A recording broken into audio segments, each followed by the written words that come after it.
손흥민 패스 마스터 대활약. 맨시티 초토화. 토트넘 4시분.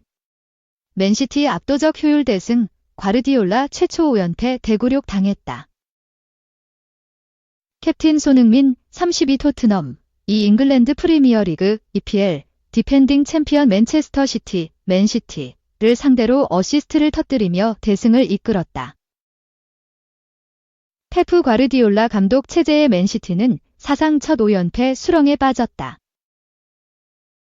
토트넘은 24일 한국 시간 영국 맨체스터의 에티하드 스타디움에서 열린 맨시티와의 2024에서 2025 시즌 EPL 12라운드에서 4대0 대승을 거뒀다. 이날 승리로 토트넘은 6승 1무 5패, 승점 19를 기록하면서 리그 6위까지 순위를 끌어올렸다. 맨시티는 공식전 5연패 부진에 빠져 7승 2무 3패, 승점 23에 그쳤다. 토트넘은 전반 13분 만에 나온 제임스 매디슨의 선제골로 리드를 잡았다. 이후 7분 만에 손흥민의 도움으로 나온 추가골을 터뜨렸다. 선발 출전한 손흥민은 전반 20분 페널티 아크 지역서 상대 수비를 허무는 침투 패스를 시도했다. 쇄도하던 매디슨에게 공이 연결됐고 이를 골키퍼를 넘기는 침착한 마무리로 격차를 2골 차로 벌렸다. 올 시즌 4번째 도움을 작성한 손흥민은 지난 3일 에스턴 빌라전 4대1승 이후 2경기 만에 공격 포인트를 쌓았다. 손흥민은 올 시즌 3골 4도움을 기록 중이다. 이로써 손흥민은 2015년 토트넘에 입단한 이후 EPL에서 어시스트 66개를 적립했다. 이는 역대 토트넘 선수 가운데 2위 기록이다. 토트넘 소속으로 리그에서 가장 많은 어시스트를 올린 선수는 데런 앤더튼 67개이다. 올 시즌 중 손흥민은 구단 역대 최다 어시스트 주인공으로 등극할 전망이다.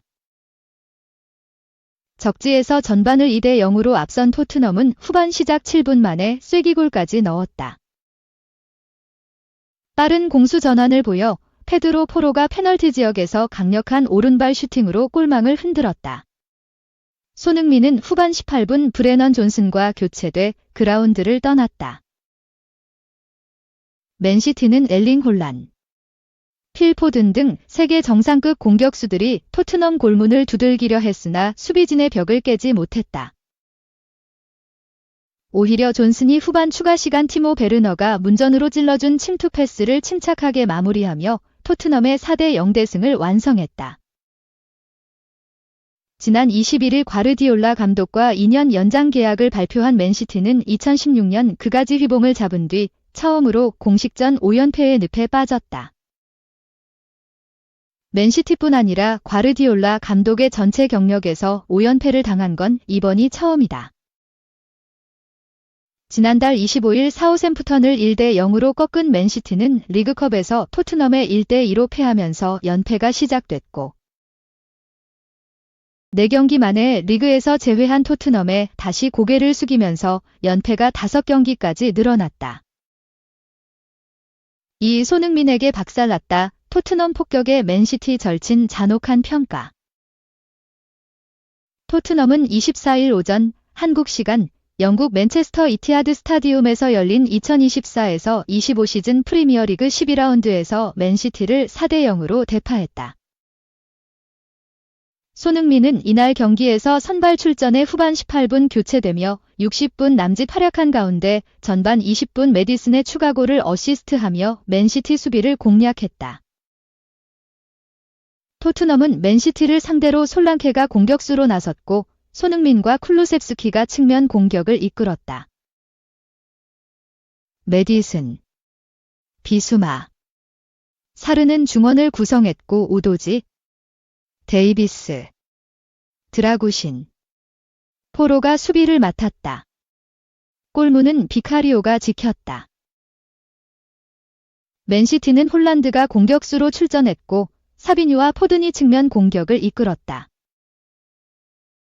베르나르도 실바, 귄도안, 루이스는 허리진을 구축했고 그바르디올, 아칸지, 스톤스, 워커가 수비를 책임졌다. 골키퍼는 에데르송이 출전했다. 양팀의 맞대결에서 토트넘은 전반 13분 메디슨이 선제골을 기록했다. 메디슨은 쿨루셉스키가 오른쪽 측면에서 올린 크로스를 문전 쇄도하며 다이렉트 왼발 슈팅으로 마무리해 맨시티 골문을 갈랐다.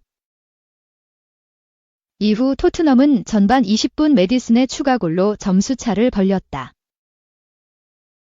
손흥민이 페널티 에어리어 정면에서 왼쪽으로 내준 패스를 이어받으며 맨시티 수비 뒷공간을 침투한 메디슨이 왼발 슈팅으로 맨시티 골망을 흔들었다. 전반전을 앞서며 마친 토트넘은 후반 7분 포로가 팀의 세 번째 골을 성공시켜 승부에 쐐기를 박았다. 토트넘의 속공 상황에서 손흥민의 패스를 이어받아 왼쪽 측면을 돌파한 쿨루셉스키가 페널티 에어리어 오른쪽으로 연결한 볼을 솔랑케가 이어받았고 솔랑케가 내준 볼을 포로가 오른발 대각선 슈팅으로 마무리하며 맨시티 골망을 흔들었다. 토트넘은 후반 18분 손흥민 대신 브레넌 존슨을 투입했고 브레넌 존슨은 후반전 추가 시간 팀의 네 번째 골을 터뜨렸다. 브레넌 존슨은 왼쪽 측면을 단독 드리블 돌파한 베르너가 골문 앞으로 낮게 올린 크로스를 문전 쇄도하며 오른발로 밀어 넣었고 토트넘의 대승으로 경기가 마무리됐다. 손흥민은 맨시티전에서 63분 동안 활약하며 한 차례 슈팅을 기록한 가운데 48번의 볼터치와 함께 패스 성공률 73%를 기록했다. 키패스는 두 차례 선보였다. 유럽 축구 통계 매체 소파스코어는 손흥민의 맨시티전 활약에 대해 평점 7.3점을 부여했다. 손흥민은 맨시티전에서 토트넘에서 동료로 함께했던 맨시티 측면 수비수 워커와 측면 대결을 펼쳤다. 영국 매체 익스프레스는 워커의 토트넘전 활약에 대해 꾸준히 손흥민에 의해 끌려 나왔다. 게리 네빌은 워커가 산산조각났다고 평가하기도 했다고 언급하며 평점 4점에 혹평을 했다. 맨시티는 토트넘전을 앞두고 과르디올라 감독과의 2년 재계약을 발표했지만 과르디올라 감독은 맨시티와 재계약 후 치른 첫 경기에서 4골차 패배의 수모를 당했다.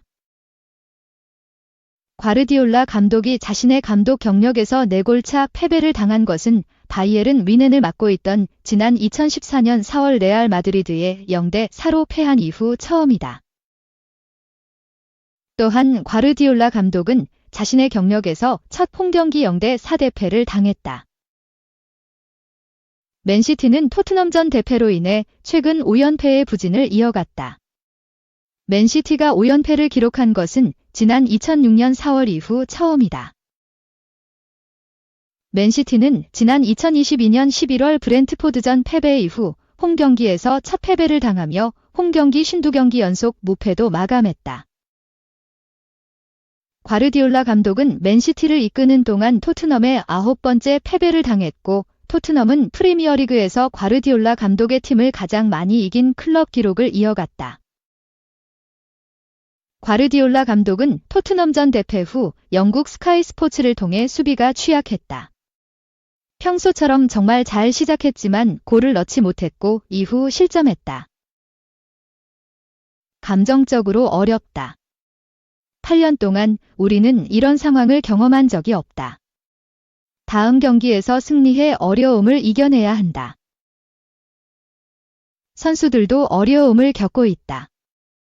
이기면 기쁘고 이기지 못하면 걱정하게 된다. 당연한 일이다. 걱정하지 않는다면 문제가 될 것이다. 우리는 이런 상황에 익숙하지 않다. 인생에서는 가끔 이런 일이 발생하고 우리는 그것을 받아들여야 한다는 뜻을 나타냈다. 3. 이강인. 제로톱에선 아쉬운 게 사실 PSG. 선배가 내린 진단 에너지. 축구 지능 의심하진 않으나 중앙보다 측면이 어울려. 파리 생제르맹, PSG은 23일 오전 5시 한국 시간 프랑스 파리의 파르크 대 프랭스에서 열린 2024-25 시즌 리그 1 툴루즈와의 경기에서 3대0으로 승리했다.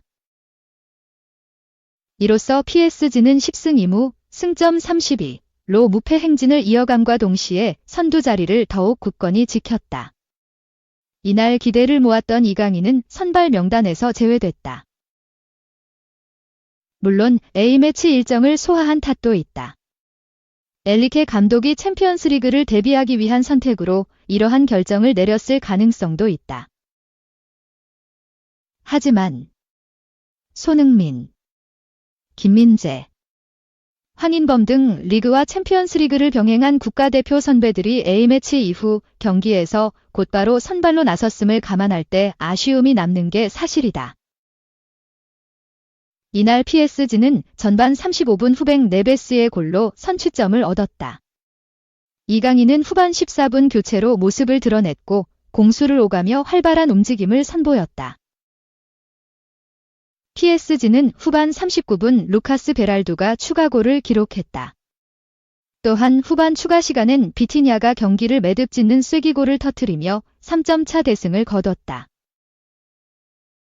안정된 경기력에도 이강인이 선발로 나서지 못한 점은 국내외 여론의 큰 관심을 받았다. 이강인은 올 시즌 리그 12경기에서 6골 1도움을 기록하고 있음에도 출전 시간이 681분밖에 되지 않는다. 어느 한 포지션에서 스페셜한 선수로 활약하기보단 12번째 선수로 2선을 넘나들며 여러 역할을 수행하고 있다. 경기 전 루이스 엘리케 감독은 이강인의 주 포지션을 묻는 질문에 나는 다재다능한 선수들을 선호한다. 현재 PSG는 많은 선수들이 다양한 포지션에서 플레이할 수 있어 좋다. 상대는 이 선수들이 어느 위치에서 뛸지 정확히 알기 어렵다. 다재다능하다면 다양한 위치에서 뛸 기회가 더 많아진다라고 대답했다. 이런 엘리케 감독의 결정에 의문을 표한 이가 있다. 바로 페이즐리이다. 그는 나는 이강인의 주 포지션은 오른쪽 측면이라고 생각한다. 그는 역발 윙어로 뛰는 것이 어울린다. 왼발잡이인 그가 오른쪽에서 뛰면서 인사이드 포워드 형식으로 연계 플레이를 시도할 수 있다. 이강인은 좁은 공간에서 찬스를 만들어내는 능력을 지녔다고 호평했다. 그러면서 지강인의 에너지, 축구 지능을 의심하진 않는다. 그럼에도 중원, 제로톱에선 아쉬운 게 사실이다. 그는 감독이 원하는 패스 플레이에 잘 적응하고 부지런한 활동량을 가져가며 경기의 흐름을 유연하게 만들 수 있는 자원이다. 기본적으로 축구 지능이 높은 선수이다고 덧붙였다. 4. 음바페. 결국 모두에게 버려졌다. 끝없이 몰락하는 위상 안첼로티와 레알 선수들은 음바페 영입 반대했다. 영국 매체 골닷컴은 23일 한국 시간 전 프랑스 국가대표 에마뉘엘 푸티는 카를로 안첼로티 감독과 일부 레알 마드리드 선수들이 여름에 킬리안 음바페와 계약하기를 원치 않았다고 주장했다라고 보도했다. 음바페는 계속된 레알과의 이적 사가 끝에 이번 여름 이적 시장을 통해 레알 마드리드에 도착했다. 그러나 음바페는 이적 이후 16경기에서 8골을 넣는데 그치며 고전하고 있다. 보도에 따르면 음바페는 최전방보다는 왼쪽 윙에서 뛰는 것을 선호하지만 비니시우스 주니오르가 그 자리를 차지하고 있으며 안첼로티는 비니시우스보다 음바페를 우선시할 계획이 없다. 프랑스 국가대표 출신인 푸티는 안첼로티 감독과 그의 몇몇 측근들이 음바페와 계약하기를 원하지 않는다고 주장했다. 푸티는 안첼로티 감독이 선수단에 큰 변화를 주고 싶지 않았을 것이라고 설명했다. 음바페는 리버풀과도 잠시 연결되었지만 푸티는 자신의 운명을 바꿀 방법을 찾기 위해 도전했기 때문에 리버풀 이적을 선택해서는 안 된다고 주장했다. 푸티는 카지노 호크스와의 인터뷰에서 카를로 안첼로티와 몇몇 레알 마드리드 선수들이 여름에 클럽이 킬리안 음바페와 계약하는 것을 원하지 않았다고 확신한다. 라리가와 챔피언스리그에서 막 우승한 뒤 음바페의 합류는 문제만 가져왔다. 안첼로티 감독은 챔피언스리그 우승 후 세계 정상에 올랐고 선수단에 큰 변화 없이 2~3명의 선수를 영입하길 원했을 것 같다라고 밝혔다. 그는 이어서 큰 트로피를 거머쥐면 행복감이 커지고 큰 선수를 영입하면 상황이 달라진다. 음바페에게 가장 큰 문제는 주드 벨링엄과 비니시우스 주니오르처럼 발롱도르를 수상하고 싶어하는 팀 동료가 2명이나 있다는 점이다라고 덧붙였다. 푸티는 마지막으로 음바페가 리버풀에 합류하는 것이 더 나았을지 말하기는 너무 이르다. 그는 이를 바로잡을 수 있는 인격과 정신력을 보여줘야 한다. 그는 자신의 일관성을 찾기 위해 리오넬 메시와 크리스티아노 호날두만큼 강해질 수 있다는 것을 보여줄 필요가 있으며 경기장에서 진정한 인격과 개성을 가지고 있음을 보여줘야 한다라고 말했다. 레알 마드리드는 이제 레가네스와 라 리가 경기를 치를 예정이다. 레알 마드리드는 현재 선두 바르셀로나의 승점 6점 뒤진 2위를 달리고 있으며 음바페는 이 경기에서 선발 출전할 가능성이 매우 높다.